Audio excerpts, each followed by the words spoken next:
Hey everyone, welcome to this week's episode of the Live Support Ops Hangout. I'm your host, Chase Clemens. I'm going to preface this by saying if you're watching the YouTube part of this and I flail my hands around, there's a fly in this room somewhere, and I cannot find it. So that's what's going on. I'm not having a stroke or anything. Carolyn is still out this week. She's going to come back in a couple of weeks, hopefully. Or she might just continually live in Europe and we'll never see her again, basically. I think that's the two options we have. But we've got two of our regular gents back, plus a special guest. First up, Chase Livingston from Automatic. How are things out your way? Going very well. Glad to be here. Next up, Jeff Vincent from over at Wistia. How are you? I'm great. Thanks, Chase. And then Michael, I'm going to butcher your names. I'm just not even going to try. But Michael from DigitalOcean. It's good enough. I'm the only Michael here. Great to be here. Yeah. Super excited to get to talk to you guys. It'll work. And just so for people that don't know you, what do you do over at DigitalOcean? Well, before the end of this month, I am and was a trust and safety specialist, which means I kind of handle new users and abuse on the platform. And at the end of this month, I'll be a customer success engineer dealing with our biggest customers and making sure they're happy. Man, just missed the whole success topic by like a week. I know. I found out the day of the episode. See, great timing. But I mean, this episode is actually pretty great because it's going to go just a little bit on the edges of the success and support thing that we talked about last week. What happened after that show aired, we got a lot of emails from our audience wanting to know more about the split between reactive and proactive support. The analogy that I used last week was, if you look at your team and it's kind of like a fire department, reactive support is house is on fire, you're going to put it out. Proactive support is teaching people about fire safety and how to use fire extinguishers and all that kind of stuff. So we got lots of emails about what's some real practical examples of doing proactive support. I think we can all, reactive support is pretty easy for us. Somebody has a problem, they email, they live chat, they call you, whatever it is, and then you fix that problem. But proactive support is a little bit different. So we're going to be diving into what it looks like, how effective it is, and basically how to start doing that kind of thing no matter how big or small your team actually is. Which tied in nicely with one of the things I saw from DigitalOcean this week. So, Michael, we're going to start with you on this one. A great example of proactive support from DigitalOcean, anyways, was how y'all handled kind of Greek customers who are caught up in the entire financial situation that's going on over there. You were real great about basically giving customers a grace period and saying, don't worry about the next 30 days or whatever. It's on us. We understand the situation going over there. Don't worry about paying your bill or anything like that. So can you kind of talk about how that idea came into play and what kind of reaction y'all got from some of your Greek customers after hearing about all of it? Yes. So, our director of support had heard about the, ongoing issues. So him and our manager got with our engineering team that handles kind of billing. We do all our billing at the end of the month for credit cards. Everyone gets charged at the same time.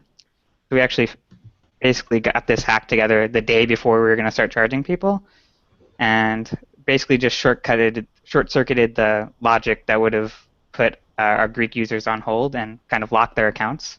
We're pretty generous by default in our billing, so none of their service would have stopped, but we basically stopped them from being impacted at all by the fact that we would have had difficulties charging their cards. Mm-hmm. And we've given them, I think, we said to the 8th, but who knows what happens. We'll probably extend it if it comes to that. Yeah, so have you heard from any of your Greek customers, like via email, social media, anything like that? Like, do you have an idea of what the reaction's been? Yeah, I was actually super surprised by how many Greek customers kind of let us know how great it was. Like our social, our Twitter was just being hit like constantly all day with people tweeting about it, thanking us. We got a load of emails, a handful of tickets of people just saying thanks for understanding. It was really heartwarming. It definitely kind of reinforced that we did the right thing there. Yeah, it's one of those where, so there was another company that kind of got butchered today because their take on that situation was the complete opposite. They didn't do any kind of proactive support. It was one where a Greek customer wrote in and said, hey, this is happening.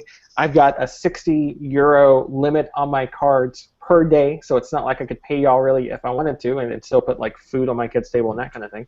And basically, the customer in that case asked for, it was like an $80 credit, basically, like 2 months, like nothing major at all. Like most of us would just do it and not have any problem with it. And when that company said no, it basically became this marketing nightmare where now you're going to lose a customer, and that customer is going to be angry, and that customer is going to put it on Twitter and everything else to let other people know this is how your team's handling not giving any kind of grace period, not giving any leniency. So that's kind of the flip side of what happens when you don't do something like proactive support right there. Jeff, when it comes to Wistia, have you got any good examples of times that the Wistia team has proactively reached out and helped out a customer or something? Sure. Proactively, there's lots of times where we're aware that something has happened. Normally, so like the difference between the grease example and ours would be we might have caused the problem, right? Right. So something goes wrong. The customer never complains about it, but we'll still go in there and email them anyway, or try to, in the case of they were trying to complete some sort of workflow, we might even say, hey, it looks like you were trying to do this. Here's the link to get back to that page. Your settings are still in there. You just need to update them or whatever. It's kind of a generic. I'm trying to think of a time that we've messaged everyone. I can't really come up with anything. No, I mean, that's a good example, too. It's almost, I kind of compare it to the shopping cart analogy, right? So like a website, when you go and put stuff in the shopping cart and you don't actually check out, they usually send you a reminder email and keep your things in that cart for a little while just to give you the chance to come back. And just because you're not selling items like that doesn't mean you can't do something similar. I was trying to think of an example of that from us. So when you, in Basecamp, if you move a to-do list or something to a different project and something goes wrong with it, we do a good job about letting you know, hey, there was an error, but also we're going to get in touch and we're going to help out with getting that moved over and kind of not just letting it live in limbo and you forget about it. Livingston, when it comes to automatic, have y'all got, I know you do Jetpack support, we've kind of put that caveat on there a lot of times, but has there been any time where you've been kind of proactive and reached out to customers for either an upcoming situation or something that y'all caused, any kind of thing like that? Yeah, so we've definitely done things like that, and I guess with Jetpack we sort of have the added benefit of, if we visit somebody's site, we can tell whether or not they're using Jetpack and that kind of thing. So I know I and several other members of the team will have, noticed a Jetpack site and noticed that maybe there's a connection issue or something like that, and it could just be a site that we stumble upon in our everyday web browsing, or it could be a site that somebody's pointed out to us that might be having issues or whatever, and so reach out to those site owners and let them know that, hey, your Jetpack isn't connected or it's not working properly. Can we help you with that? Can you give us some more information about your site setup so we can help you with that? And then Jetpack has a lot of features built into, like the Jetpack monitor module to let users know when their site goes down, whether it be related to their host or something else. So that's sort of honestly helping out their hosting company support proactively, letting them know that their site's down and also letting them know when it's back up. So that doesn't necessarily help us, but I feel like maybe that helps whoever their hosting company is, so that maybe they don't have to reach out, or either if they see their sites back up, maybe they're not quite as freaking out when they contact their host support and go a little easier on them.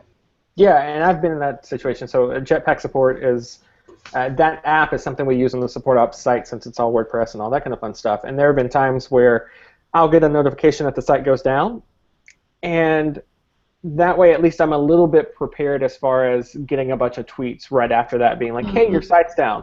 It's something that I know in advance, hey, this has happened. And then oftentimes it'll come right back up just moments after I get a bunch of tweets. So I don't have to run to a computer and see what's going on. It's Jetpack is keeping me informed without me even asking about it, which is kind of cool. Yeah, that makes me think that status pages in general, our project to add a new status page was driven by the idea of being a little bit more proactive. So we use status page IO, and that makes it so that you can.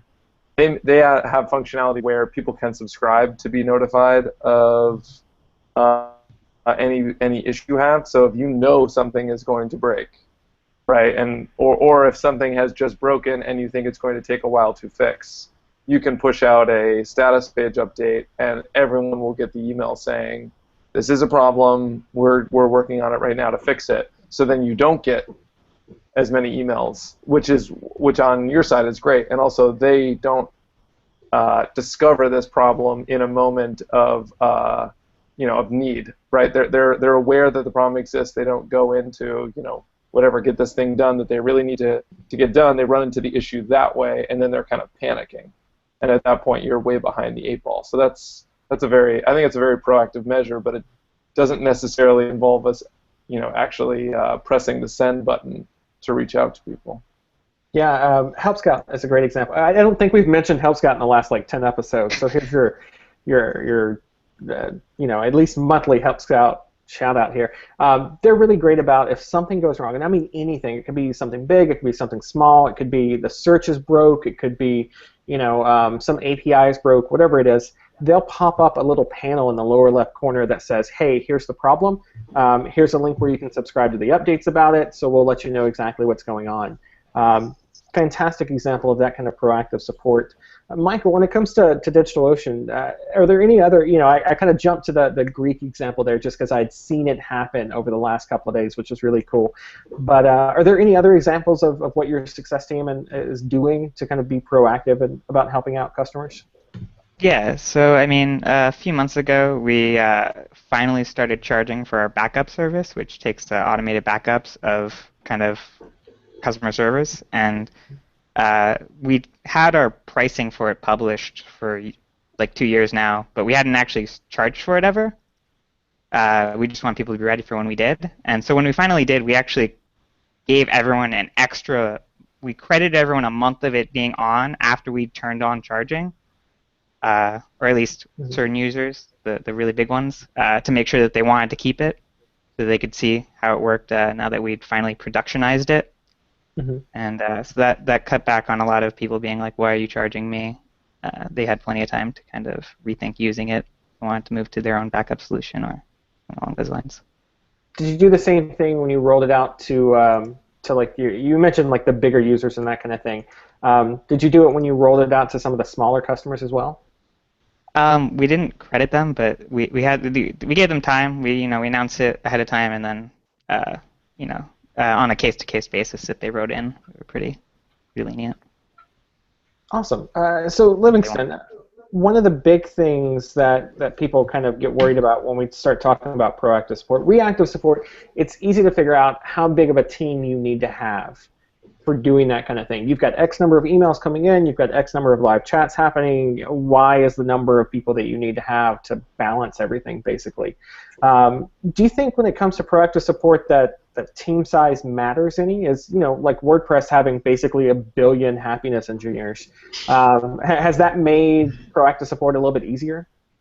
I wouldn't say necessarily it's made it easier. It definitely spreads the load out. You can build a team or a project team or something to work on things, but there's still the problem of how do we do this proactive support? What's best to spend our time on?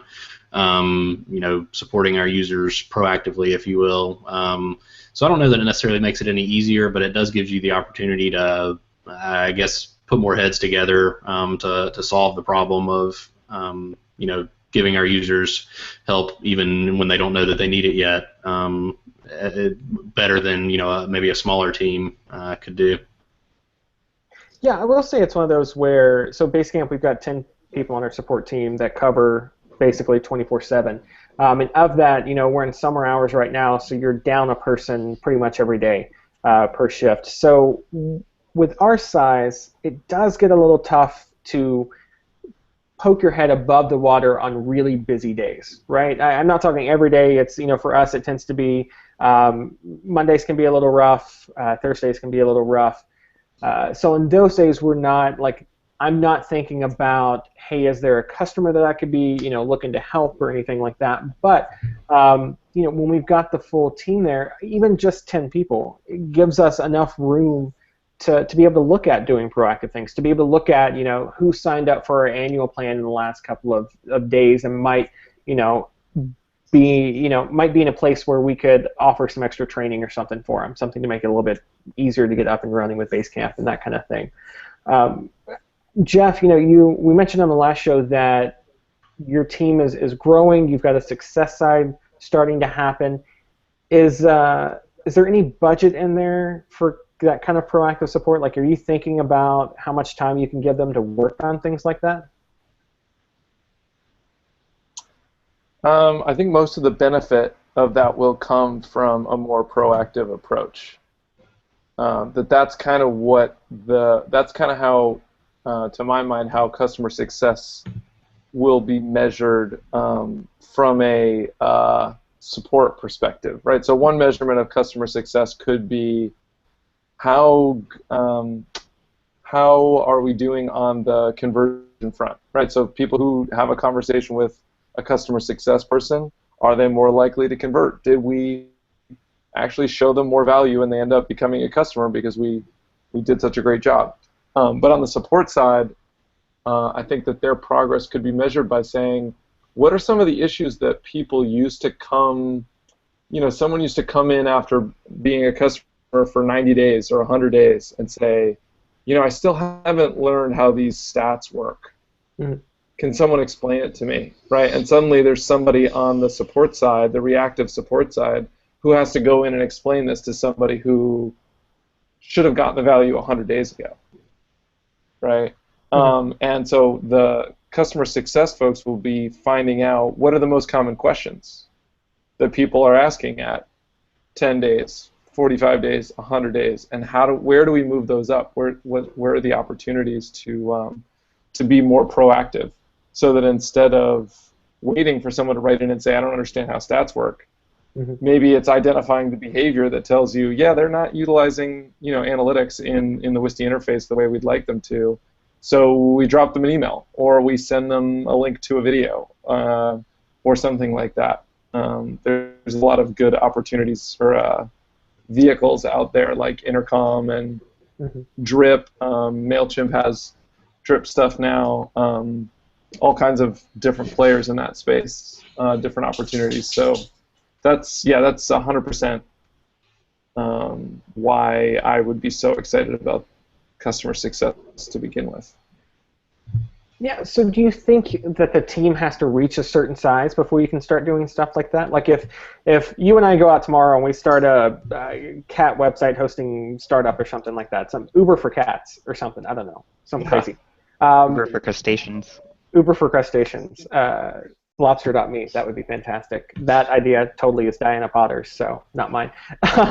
So if we went out and started Uber for cats or crustaceans, whatever, is that something that we should be thinking about from day one, even though it's just 2 of us, maybe 4 of us, that kind of thing?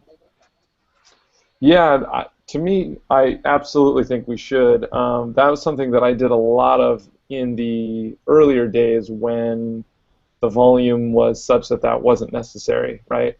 And then we kind of got behind, and then we got more behind, and then we added enough people that we needed to manage them, right? And it kind of gets away from you, so that it evolves from, you see those brand new products sometimes that have thought through all the steps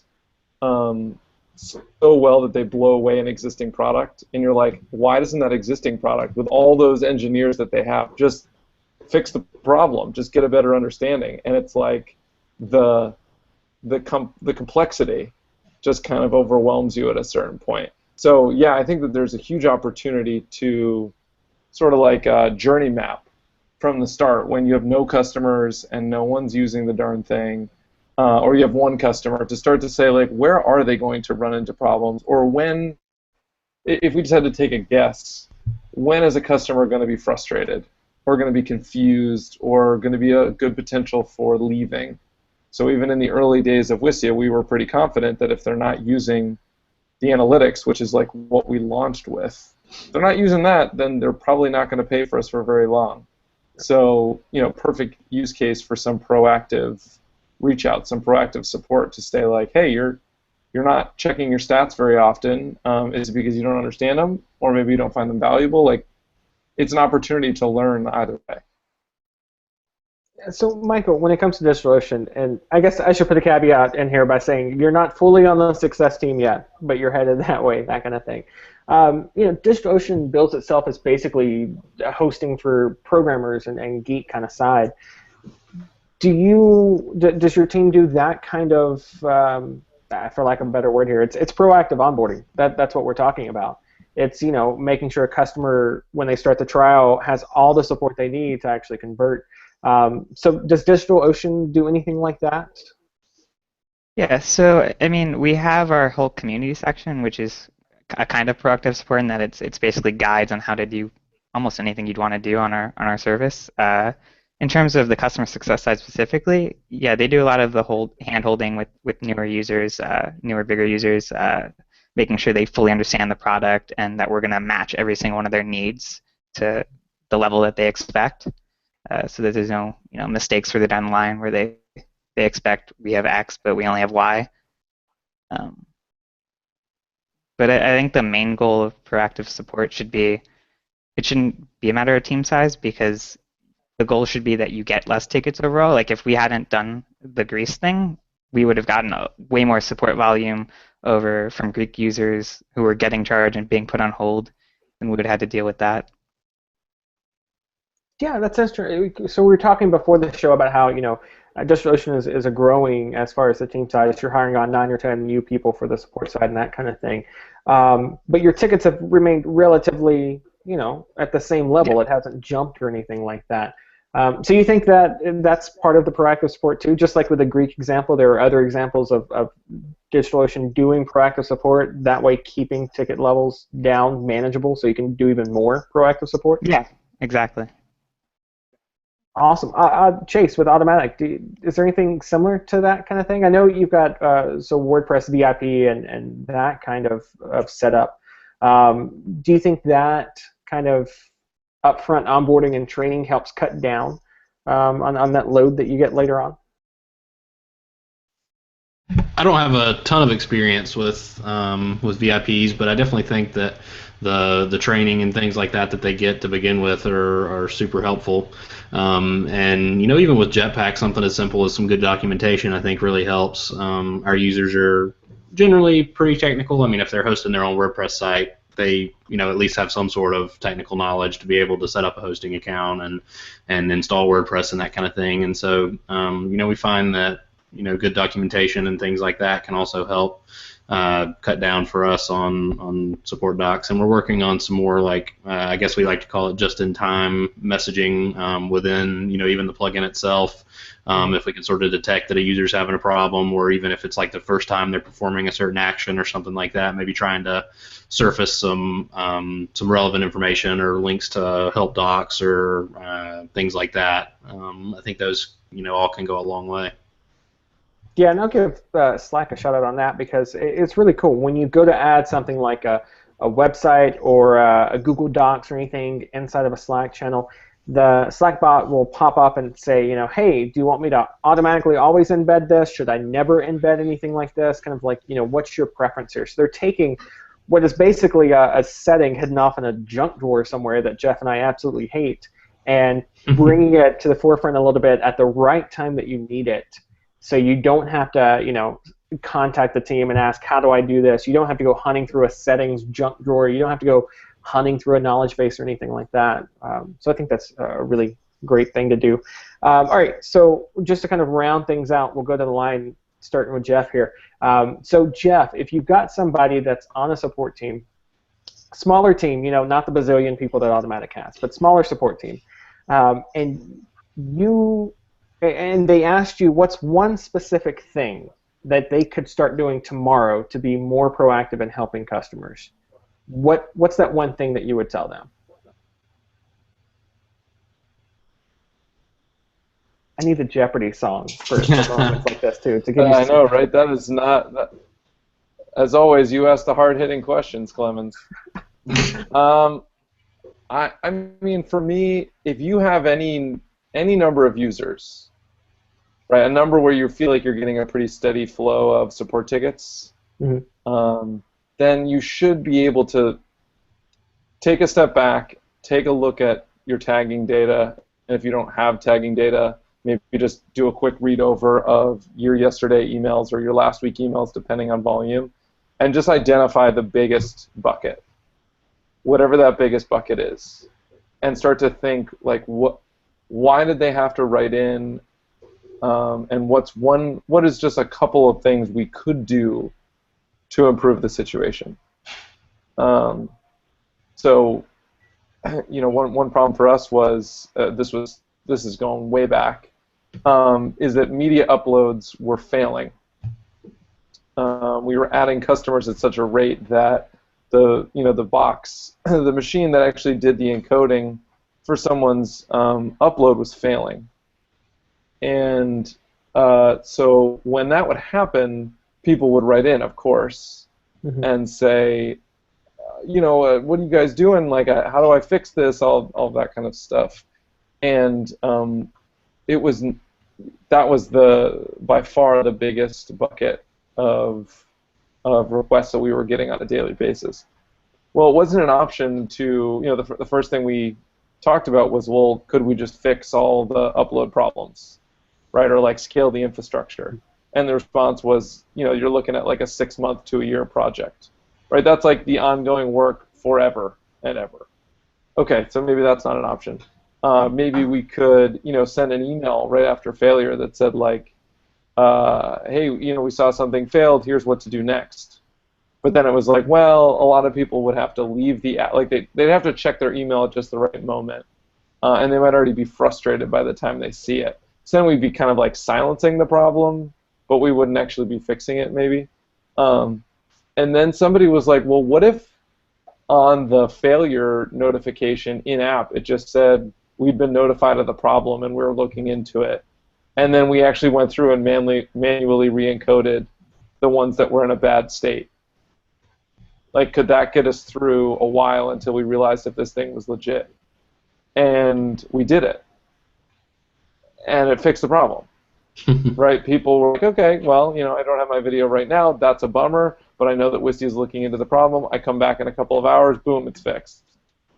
That was in one of those days when, there were only a few people in the office. There just wasn't any way to do the like permanent fix for problems. But that's the kind of brainstorming that you do as a small team that says like, how do we alleviate this pain point that we're creating for someone else who also entrusts us with their money? Like, let's figure out what's one step forward we can take to making their experience better. So I think that's how I would approach the problem. See, that's basically a masterclass and an answer. That was great. You did great. Fantastic. Michael, same question over at DigitalOcean. If Jeff and I came to you and said, hey, we want to start doing proactive support tomorrow for our Uber for Cats, what advice, what's one thing that you would tell us to look at? Yeah, so similar to what Jeff said the easiest thing is to just look at what you're getting and figure out the quickest way, the easiest way to reach all of those people and get them to not have to ask that question. So you guys have done great episodes on documentation, and documentation is basically the simplest form of proactive support. It's especially if you can figure out a way to send it to people when they need it. We have a bunch of one-click images that spin up a server with an application like WordPress or Ruby on Rails all set up, and so we have a trigger that sends an email out shortly after they spin up that server that links to our documentation on how to set up that server further, and has some related guides on configuring like SSL or something, or mail server, and that cuts down on people having to ask us like the basic questions that are already out and available. Yeah, love it.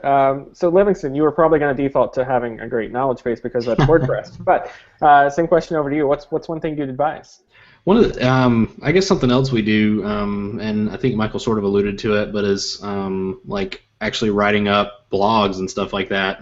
Jeremy, my team lead, writes up a lot of great blogs on some sticky, like really in-depth problems that we see that we can point users to, and even on our like main Jetpack blog, occasionally if there's like a big issue that we're seeing or something like that, one of our developers or one of our happiness engineers or something will just write up a post and kind of explain the issue and that kind of thing, and point our users to it, and that seems to really help at times too. So I definitely agree with everything Jeff and Michael said, and just sort of add that make use of all the touch points and channels that you have with your users to try to support them as best you can.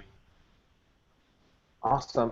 Yeah, from the Basecamp side, probably the biggest piece of advice I would give out is, so it's kind of back to Jeff's point about finding the biggest bucket that you can and figuring out how to tackle that one.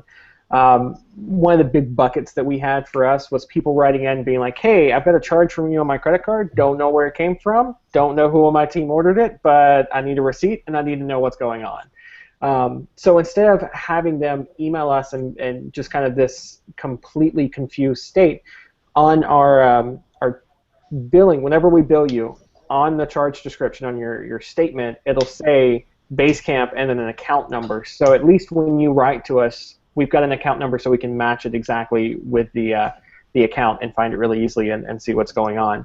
WordPress does a good example of this too over at, what was the URL? I just had it. WPCHRG.com. Yes, WPCHRG.com, and I'll make sure to put that in the show notes. And theirs is even fancier than ours because you basically go through and put in the name on the credit card and the last four and the amount billed and everything else, and then it pops up and gives you an answer on to where that charge was from.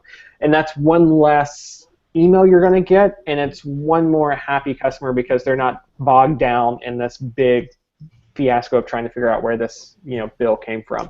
So that'd be my thing. Again, it's right along with Jess. Find that big bucket that you can make the most impact with, and do something that is not going to up the complexity to solve that problem.